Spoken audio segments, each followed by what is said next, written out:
ओम शांति। आज 30 मई 2021 के अव्यक्त मधुर महावाक्य है। और ये अव्यक्त मधुर महावाक्य अव्यक्त बाप दादा ने 10 जनवरी 1988 को सुनाए थे, जिसमें रत्नागर बाप हर बच्चों को अखुट ज्ञान रत्न देते हैं, माला माल कर देते हैं। लेकिन कोई बच्चे इस ज्ञान रत्नों को विधि प्रमाण यूज करते हुए उसकी वृद्धि करते हैं, और कोई आत्माएं बुद्धि रूपी तिजोरी में उसको रख देते हैं। जिस तरह कोई स्थूल धन होता है, उसको अगर तिजोरी में रख दे तो व्यक्ति को खुशी जरूर होती है, दिल को दिलासा जरूर रहता है कि हाँ, हमारे पास इतना धन है। लेकिन उसको यूज ही न करे तो उसकी खुशी, उसका नशा अनुभव नहीं होता। लेकिन जो व्यक्ति उसको यूज करता है, उसको जीवन के अंदर प्राप्ति का अनुभव होता है। इसीलिए बाबा कहे ये ज्ञान रत्न है, ज्ञान रोशनी है, ज्ञान शक्ति है, ज्ञान पढ़ाई है और ज्ञान शस्त्र है। लेकिन समय पर उसको यूज करना आना चाहिए। यूज करने की विधि बाबा ने बताई कि जिस तरह भोजन कोई करता है और भोजन को जब हजम करता तो उसकी शक्ति बनती है, ठीक इसी तरह ज्ञान रत्नों को भी मनन करना होता है। जितना मनन करते हैं उतना ही अपने जीवन में उसको धारण कर सकते हैं। मनन करने से वो खजाना हमारा अपना होता है। मनन करने की विधि बाबा ने बताई। मनन करना अर्थात सागर के तले में चले जाना, अर्थात अंतर्मुखी होकर के उस पॉइंट की गुह्यता में जाना। साथ ही साथ जो पॉइंट बाबा ने सुनाई उसका राज को समझना जरूरी है। तीसरी बात कि उस पॉइंट को किस विधि से समय पर हम अपने जीवन में उसका प्रयोग कर सकते हैं। साथ ही साथ अन्य आत्माओं को भी किस तरह से उसका लाभ दे सकते हैं। तो ये 4 रीति से मनन करना बाबा ने सिखाया, क्योंकि तभी जब माया कोई भी प्रकार के विघ्न को ले आती है या प्रकृति कोई भी परिस्थिति का निर्माण करती है, तो तब उस शक्ति को यूज कर सकते हैं और उस पर विजयी होने का अनुभव कर सकते हैं। बाबा ने बहुत अच्छा एक दृष्टांत दिया कि जैसे आज साइंस वालों के पास बहुत पावरफुल बॉम्ब्स है, परंतु अगर उसको यूज करने की विधि न आए और ऐसी जगह गिरा दे जो व्यर्थ चला जाता है, तो उस बॉम्ब की शक्ति होने के बावजूद भी विजयी नहीं हो सकते हैं। ठीक इसी तरह बाबा कहे ये ज्ञान रत्न की एक एक पॉइंट इतने पावरफुल शस्त्र है जो हर क्षण खाली भरपूरता का अनुभव नहीं कराता, लेकिन विजयी होने का अनुभव कराता है। लेकिन अगर विजयी नहीं हुए तो बाबा बताते हैं कि कहीं ना कहीं लीकेज है या व्यर्थ जा रहा है। तो इस तरह से बाबा कहे माया जीत बनने के लिए, स्वयं को भरपूर अनुभव करने के लिए, समर्थ अनुभव करने के लिए ज्ञान का मनन करते चलो। सुनते हैं बाबा के मधुर महावाक्य। आज के मुरली का शीर्षक है मनन करने की विधि तथा मनन शक्ति को बढ़ाने की युक्तियां। आज रत्नाकर बाप अपने अमूल्य रत्नों से मिलने आए हैं कि हर एक श्रेष्ठ आत्मा ने कितने ज्ञान रत्न जमा किए, अर्थात जीवन में धारण किए हैं। एक एक ज्ञान रत्न पद्मों से भी ज्यादा मूल्यवान है। तो सोचो, आदि से अब तक कितने ज्ञान रत्न मिले हैं। रत्नाकर बाप ने हर एक बच्चे की बुद्धि रूपी झोली में अनेक रत्न भर दिए हैं।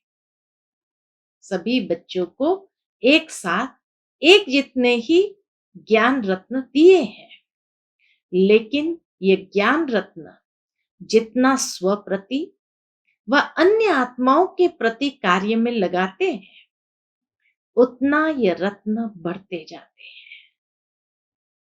बाप दादा देख रहे हैं, बाप ने तो सबको समान दिए, लेकिन कोई बच्चों ने रत्नों को बढ़ाया है और कोई ने रत्नों को बढ़ाया नहीं। कोई भरपूर है, कोई अखुट माला माल है, कोई समय प्रमाण कार्य में लगा रहे हैं, कोई सदा कार्य में लगाकर एक का पदम गुना बढ़ा रहे हैं। कोई जितना कार्य में लगाना चाहिए उतना लगा नहीं सकते। इसलिए रत्न की वैल्यू को जितना समझना चाहिए उतना समझ नहीं रहे हैं। जितना मिला है वह बुद्धि में धारण तो किया, लेकिन कार्य में लाने से जो सुख, खुशी, शक्ति, शांति और निर्विघ्न स्थिति की प्राप्ति की अनुभूति होनी चाहिए, वह नहीं कर पाते हैं। जब कार्य में लगाते हैं तो सुख, खुशी, शक्ति, शांति और निर्विघ्न स्थिति की प्राप्ति की अनुभूति कर सकते हैं। इसका कारण मनन शक्ति की कमी है, क्योंकि मनन करना अर्थात जीवन में समाना, धारण करना। मनन न करना अर्थात सिर्फ बुद्धि तक धारण करना। वह जीवन के हर कार्य में, हर कर्म में लगाते हैं। जो मनन करते हुए जीवन में समाते हैं, वो जीवन के हर कार्य में, हर कर्म में लगाते हैं, चाहे अपने प्रति, चाहे अन्य आत्माओं के प्रति। और जो मनन नहीं करते हैं, बुद्धि तक रखते हैं, तो बाबा कहे दूसरे सिर्फ बुद्धि में याद रखते अर्थात धारण करते हैं। जैसे कोई भी स्थूल खजाने को सिर्फ तिजोरी में, लॉकर में रख लो, तिजोरी में या लॉकर में रख लो और समय प्रमाण वह सदा काम में नहीं लगाओ, तो वह खुशी की प्राप्ति नहीं होती। सिर्फ दिल का दिलासा रहता है कि हमारे पास है, लेकिन खुशी नहीं होती है। न बढ़ेगा न अनुभूति होगी। लॉकर में है तो न उसको बढ़ा सकते हैं, न उसकी अनुभूति हो सकती है। ऐसे ज्ञान रत्न अगर सिर्फ बुद्धि में धारण किया, याद रखा, मुख से वर्णन किया, पॉइंट बहुत अच्छी है, तो थोड़े समय के लिए अच्छी पॉइंट का अच्छा नशा रहता है, लेकिन जीवन में हर कर्म में उन ज्ञान रत्नों को लाना है। क्योंकि ज्ञान रत्न भी है, ज्ञान रोशनी भी है, ज्ञान शक्ति भी है। इसलिए अगर इसी विधि से कर्म में नहीं लाया तो बढ़ता नहीं है, वह अनुभूति नहीं होती है। ज्ञान पढ़ाई भी है, ज्ञान लड़ाई के श्रेष्ठ शस्त्र भी है। यह है ज्ञान का मूल्य। मूल्य को जानना अर्थात कार्य में लगाना। और जितना जितना कार्य में लगाते हैं उतना शक्ति का अनुभव करते जाते हैं। जैसे शस्त्र को समय प्रमाण यूज नहीं करो तो वह शस्त्र बेकार हो जाता है, अर्थात उसकी जो वैल्यू है वह उतनी नहीं रहती है। ज्ञान भी शस्त्र है।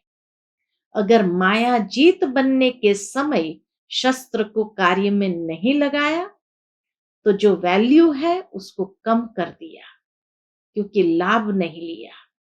लाभ लेना अर्थात वैल्यू रखना, वो शस्त्र की वैल्यू रखना। ज्ञान रत्न सबके पास है क्योंकि अधिकारी हो, लेकिन भरपूर रहने में नंबरवार है। बाबा कहे भरपूर रहने में नंबरवार हो। मूल कारण सुनाया, मनन शक्ति की कमी। मनन शक्ति बाप के खजाने को अपना खजाना अनुभव कराने का आधार है। मनन शक्ति बाप के खजाने को अपना खजाना अनुभव कराने का आधार है। जैसे स्थूल भोजन हजम होने से खून बन जाता है, क्योंकि भोजन अलग है। उसको जब हजम कर लेते हैं तो वह खून के रूप में अपना बन जाता है। ऐसे मनन शक्ति से बाप का खजाना सो मेरा खजाना, यह अपना अधिकार, अपना खजाना अनुभव होता है। बाप दादा पहले भी सुनाते रहे हैं, अपनी घोट तो नशा चढ़े, अर्थात बाप के खजाने को मनन शक्ति से कार्य में लगाकर प्राप्तियों की अनुभूति करो तो नशा चढ़े। सुनने के समय नशा रहता है, लेकिन सदा क्यों नहीं रहता? इसका कारण है कि सदा मनन शक्ति से अपना नहीं बनाया है। अच्छा, मनन कैसे करना है उसकी विधि बाबा बताते हैं।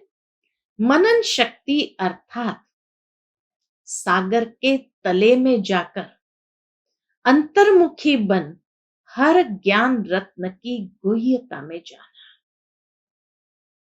सिर्फ रिपीट नहीं करना, दूसरी विधि सिर्फ रिपीट नहीं करना, लेकिन हर एक पॉइंट का राज क्या है, ये पॉइंट जो बाबा ने सुनाई उसके पीछे का राज क्या है। जैसे कई बार बाबा कहते हैं ये दृश्य देखा, बाहर का स्वरूप अकल्याण का, लेकिन भीतर कल्याण है। तो वो राज क्या है, वो कल्याण क्या है, उसको ढूंढना। तीसरा, और हर पॉइंट को किस समय किस विधि से कार्य में लगाना है। ड्रामा की पॉइंट तो है, लेकिन उसको किस विधि से किस समय पर कार्य में लगाना है। और चौथी बात, हर पॉइंट को अन्य आत्माओं के प्रति सेवा में किस विधि से कार्य में लगाना है। ये चारों ही बातें हर एक पॉइंट को सुनकर मनन करो। चारों ही बातें कौन सी? अंतर्मुखी बन ज्ञान रत्नों की गुह्यता में जाना, हर एक पॉइंट का राज क्या है, हर पॉइंट को किस समय किस विधि से कार्य में लगाना है, और हर पॉइंट को अन्य आत्माओं के प्रति सेवा में किस विधि से कार्य में लगाना है। ये चारों ही बातें हर एक पॉइंट को सुनकर मनन करो। साथ साथ मनन करते प्रैक्टिकल में उस राज के रस में चले जाओ, नशे की अनुभूति में आओ, उसकी रसना लेना शुरू करो, नशे की अनुभूति में आओ। माया के भिन्न भिन्न विघ्नों के समय व प्रकृति के भिन्न भिन्न परिस्थितियों के समय काम में लगाकर देखो कि जो मैंने मनन किया कि इस परिस्थिति के प्रमाण व विघ्न के प्रमाण यह ज्ञान रत्न माया जीत बना सकते, वह बनाने वाला है। यह प्रैक्टिकल हुआ, अर्थात माया जीत बने। वह सोचा था माया जीत बनेंगे, लेकिन मेहनत करनी पड़ी, वह समय व्यर्थ गया। इससे सिद्ध है कि विधि यथार्थ नहीं थी, तब सिद्धि नहीं मिली। यूज करने का तरीका भी चाहिए, अभ्यास चाहिए। जैसे साइंस वाले भी बहुत पावरफुल बॉम्ब्स, शक्तिशाली गोले ले जाते हैं, समझते हैं बस इससे अब तो जीत लेंगे। लेकिन यूज करने वाले को यूज करने का ढंग नहीं आता, तो पावरफुल बॉम्ब होते भी यहां वहां ऐसे स्थान पर जाकर गिरता जो व्यर्थ चला जाता। कारण क्या हुआ? यूज करने की विधि ठीक नहीं। ऐसे एक एक ज्ञान रत्न अति अमूल्य है।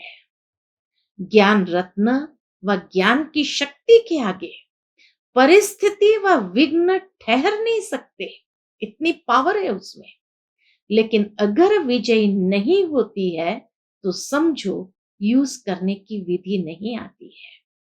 दूसरी बात, मनन शक्ति का अभ्यास सदा न करने से समय पर बिना अभ्यास के अचानक काम में लगाने का प्रयत्न करते हो, इसलिए धोखा खा लेते। यह अलबेलापन आ जाता है।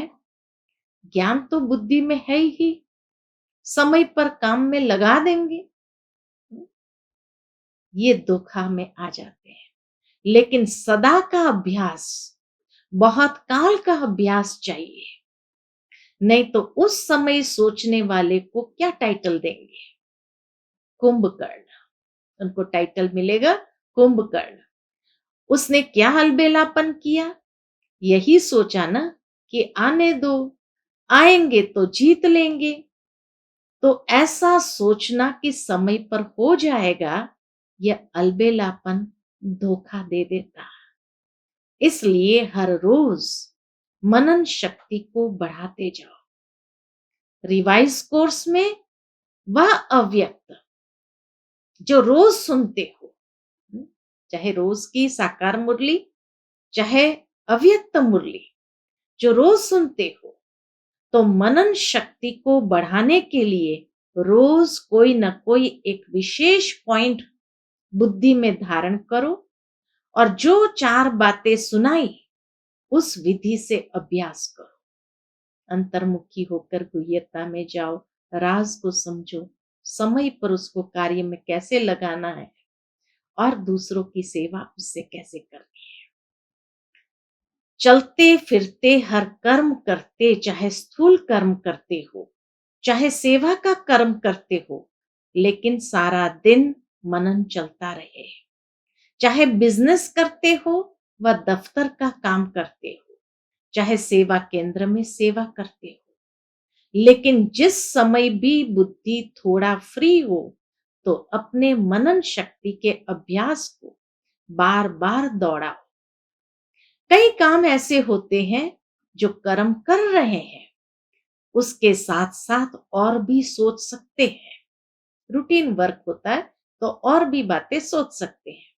बहुत थोड़ा समय होता है जो ऐसा कार्य होता है जिसमें बुद्धि का फुल अटेंशन देना होता है, नहीं तो डबल तरफ बुद्धि चलती रहती है। ऐसा समय अगर अपनी दिनचर्या में नोट करो तो बीच बीच में बहुत समय मिलता है। मनन शक्ति के लिए विशेष समय मिले तब अभ्यास करेंगे, ऐसी कोई बात नहीं है। चलते फिरते भी कर सकते हो। अगर एकांत का समय मिलता है तो बहुत अच्छा है। और महीनता में जाए, हर पॉइंट के स्पष्टीकरण में जाओ, विस्तार में लाओ तो बहुत मजा आएगा। लेकिन पहले पॉइंट के नशे की स्थिति में स्थित हो, पहले पॉइंट के नशे की स्थिति में स्थित होके करना, फिर बोर नहीं होगे। नहीं तो सिर्फ रिपीट कर लेते हैं, फिर कहते यह तो हो गया, अब क्या करें। बाबा बहुत सुंदर बच्चों की बात बताते हैं। जैसे कोई स्वदर्शन चक्र चलाने में हंसाते हैं ना, चक्र क्या चला है, 5 मिनट में चक्र पूरा हो जाता है। स्थिति का अनुभव करने नहीं आता है तो सिर्फ रिपीट कर लेते हैं। सतयुग, त्रेता, द्वापर, कलयुग, इतने जन्म, इतनी आयु, इतना समय, बस पूरा हो गया। लेकिन स्वदर्शन चक्रधारी बनना अर्थात नॉलेजफुल, पावरफुल स्थिति का अनुभव करना, पॉइंट के नशे में स्थित रहना, राज में राजयुक्त बनना, ऐसा अभ्यास हर पॉइंट में करो। यह तो एक स्वदर्शन चक्र की बात सुनाई, ऐसे हर ज्ञान की पॉइंट को मनन करो और बीच बीच में अभ्यास करो। ऐसे नहीं सिर्फ आधा घंटा मनन किया, समय मिले और बुद्धि मनन के अभ्यास में चली जाए।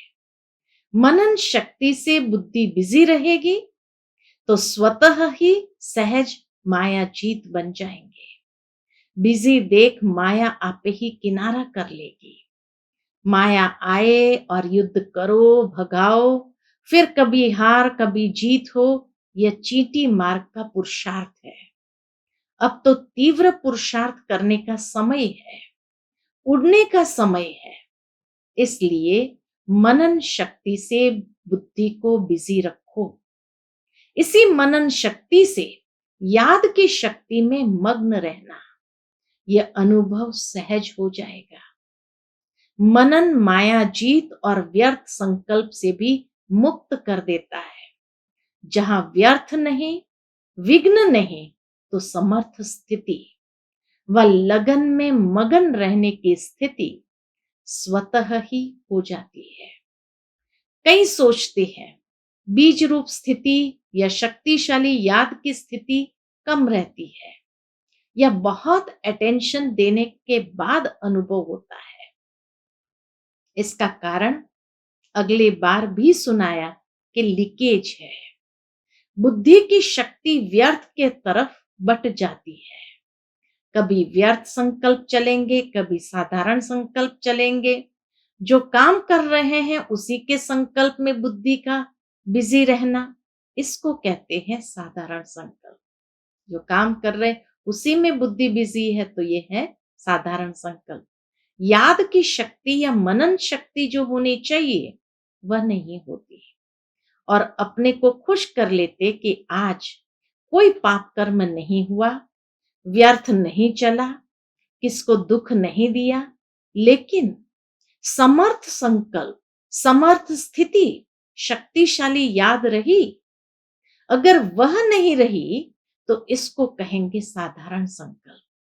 कर्म किया लेकिन कर्म और योग साथ साथ नहीं रहा। कर्म कर्ता बने लेकिन कर्म योगी नहीं बने। कर्म कर्ता बने लेकिन कर्म योगी नहीं बने। इसलिए कर्म करते भी या मनन शक्ति या मगन स्थिति की शक्ति, दोनों में से एक अनुभूति सदा रहनी चाहिए। मनन शक्ति या मगन स्थिति की शक्ति, दोनों में से एक अनुभूति सदा रहनी चाहिए। ये दोनों स्थितियां शक्तिशाली सेवा कराने के आधार है। मनन करने वाले अभ्यास होने के कारण जिस समय जो स्थिति बनाने चाहे वो बना सकेंगे। लिंक रहने से लीकेज खत्म हो जाती है। कितनी सुंदर बात बाबा ने कही। लिंक रहने से, बाबा के साथ लिंक जुड़ी रहने से लीकेज खत्म हो जाएगी। और जिस समय जो अनुभूति, चाहे बीज रूप स्थिति की, चाहे फरिश्ते रूप की, जो करना चाहो वो सहज कर सकेंगे। क्योंकि जब ज्ञान की स्मृति है तो ज्ञान के सिमरण से ज्ञानदाता स्वतः ही याद रहता। तो समझा मनन कैसे करना है। कहा था ना कि मनन का फिर सुनाएंगे, तो आज मनन करने की विधि सुनाई। माया के विघ्नों से सदा विजयी बनना व सदा सेवा में सफलता का अनुभव करना, इसका आधार मनन शक्ति है। समझा? अच्छा, सर्व ज्ञान सागर के ज्ञानी तो आत्मा बच्चों को सदा मनन शक्ति द्वारा सहज माया जीत बनने वाली श्रेष्ठ आत्माओं को सदा मनन शक्ति के अभ्यास को आगे बढ़ाने वाले, मनन से मगन स्थिति का अनुभव करने वाले, सदा ज्ञान के रत्नों का मूल्य जानने वाले, सदा हर कर्म में ज्ञान की शक्ति को कार्य में लाने वाले, ऐसे सदा श्रेष्ठ स्थिति में रहने वाले विशेष व अमूल्य रत्नों को बाप दादा का याद प्यार और नमस्ते। हम सब रूहानी बच्चों की रूहानी माता पिता बाप दादा को याद प्यार गुड मॉर्निंग और नमस्ते। नमस्ते, शुक्रिया बाबा, शुक्रिया। फिर बाबा की पार्टियों से मुलाकात है। पार्टियों से अव्यक्त बाप दादा की मुलाकात। स्वयं को तीव्र पुरुषार्थी आत्माएं अनुभव करते हो। अब तीव्र पुरुषार्थी की विधि बाबा ने बताई है, क्योंकि समय बहुत तीव्र गति से आगे बढ़ रहा है। जैसे समय आगे बढ़ रहा है, तो समय पर मंजिल पर पहुंचने वाले को किस गति से चलना पड़े। समय कम है और प्राप्ति ज्यादा करनी है, तो थोड़े समय में अगर ज्यादा प्राप्ति करनी हो तो तीव्र करना पड़ेगा ना। समय को देख रहे हो और अपने पुरुषार्थ की गति को भी जानते हो, तो समय अगर तेज है और अपनी गति तेज नहीं है, तो समय अर्थात रचना आप रचता से भी तेज हुई।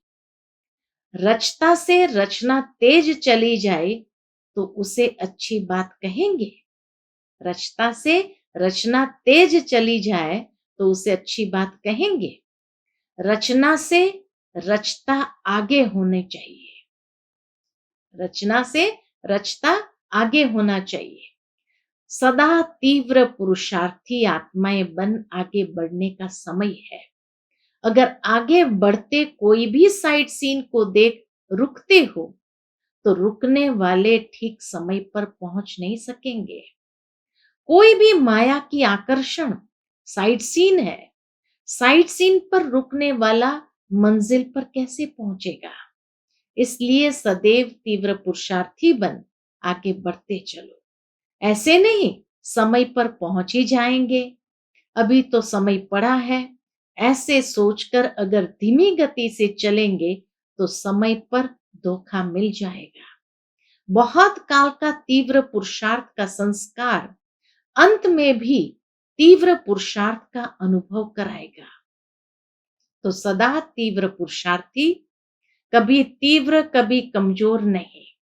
ऐसे नहीं थोड़ी सी बात हुई कमजोर बन जाओ, इसको तीव्र पुरुषार्थी नहीं कहेंगे।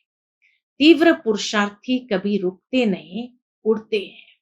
तो उड़ते पंछी बन उड़ती कला का अनुभव करते चलो। एक दो को भी सहयोग दे तीव्र पुरुषार्थी बनाते चलो। जितना औरों की सेवा करेंगे उतना स्वयं का उमंग उत्साह बढ़ता रहेगा। फिर विदाई के समय पर दादी जानकी जी विदेश में जाने की छुट्टी बाप दादा से ले रही है। देश विदेश में सेवा का उमंग उत्साह अच्छा है। जहां उमंग उत्साह है वहां सफलता भी होता है। जहां उमंग उत्साह है वहां सफलता भी होती है। सदा यह अटेंशन रखना है कि पहले अपना उमंग उत्साह हो, संगठन की शक्ति हो, स्नेह की शक्ति, सहयोग की शक्ति हो, तो सफलता उसी अनुसार होती है। यह है धरनी। जैसे धरनी ठीक होती है तो फल भी ऐसा ही निकलता है। और अगर टेम्पररी अस्थाई धरनी को ठीक करके बीज डाल दो तो फल भी थोड़े समय के लिए मिलेगा, सदाकाल के लिए फल नहीं मिलेगा। तो सफलता के फल के पहले सदा धरनी को चेक करो। बाकी जो करते हैं उनका जमा तो हो ही जाता है, अभी भी खुशी मिलती है और भविष्य तो है ही।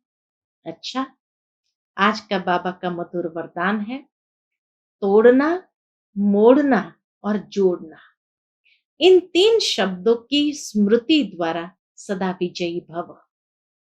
तोड़ना मोड़ना और जोड़ना, इन 3 शब्दों की स्मृति द्वारा सदा विजयी भव। सारी पढ़ाई और शिक्षाओं का सार ये 3 शब्द है। पहली बात, कर्म बंधन तोड़ने हैं। दूसरा, अपने संस्कार स्वभाव को मोड़ना है। और तीसरा, एक बाप से सर्व संबंध जोड़ना है। तो तोड़ना, मोड़ना, जोड़ना है, यही 3 शब्द संपूर्ण विजयी बना देंगे।